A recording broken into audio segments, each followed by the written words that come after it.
Buenas noches. ¿Cómo están? No los escucho. ¿Cómo están? Mi discurso va a ser en español. I'm just kidding. I'm Fernando García. I'm the Executive Director of the Border Network for Human Rights.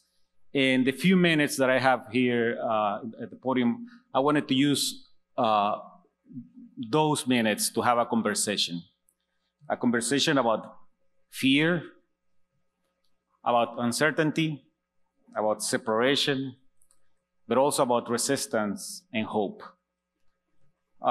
We've been working at the border, specifically in West Texas and southern New Mexico, in El Paso, Juarez, Las Cruces area of New Mexico, for 20 years. And our main goal is to build a community that can resist, a resilient community that actually can impact change, a community that produces leadership that in the future is going to be the leadership of America.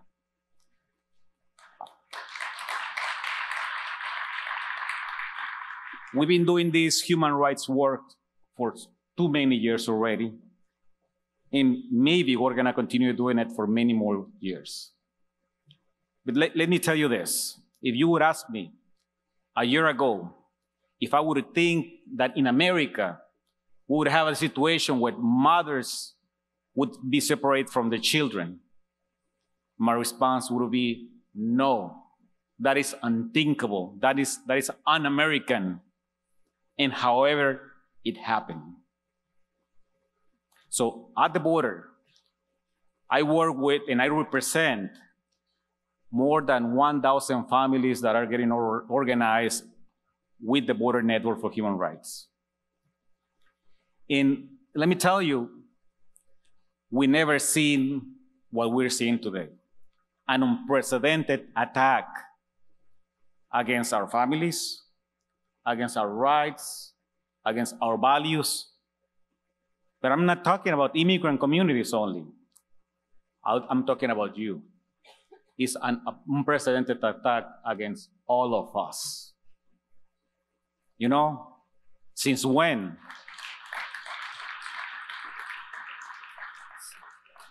It's not one thing happening. One bad thing happening would be enough. But there's multiple things happening at the same time. Building border walls, separating children from their families, turning back asylum seekers, deploying active soldiers within American soil, incarcerating children. Right now in Tornillo, Texas, there is close to more than 2,000 children, as we speak, detained in these concentration camps. And the question is, why that happened? That might be the question.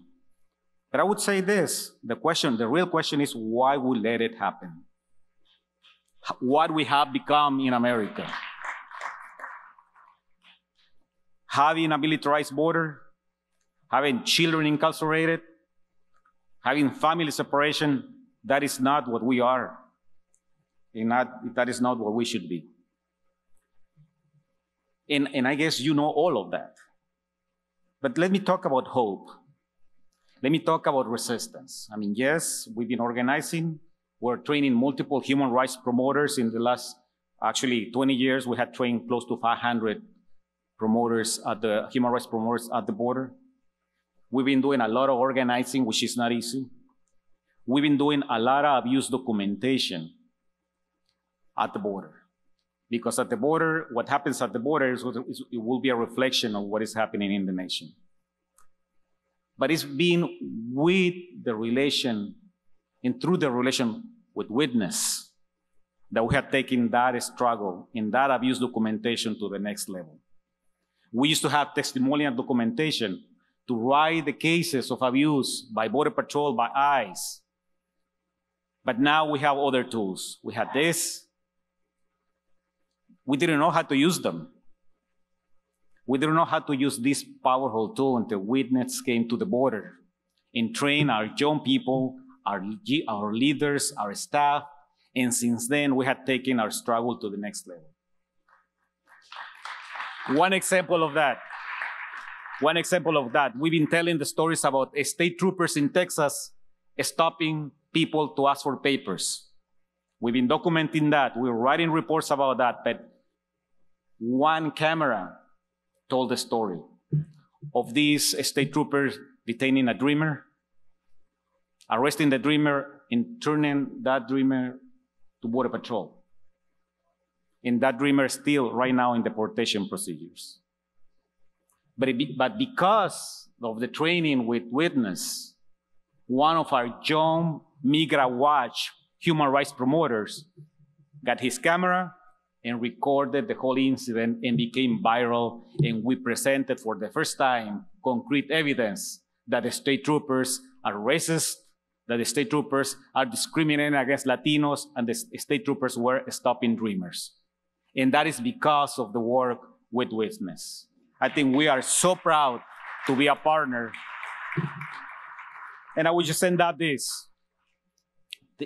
Things are very difficult, but I want you to say something that you know. We will resist, we will resist, we will resist, and we will win. Humanity will win in America. Thank you.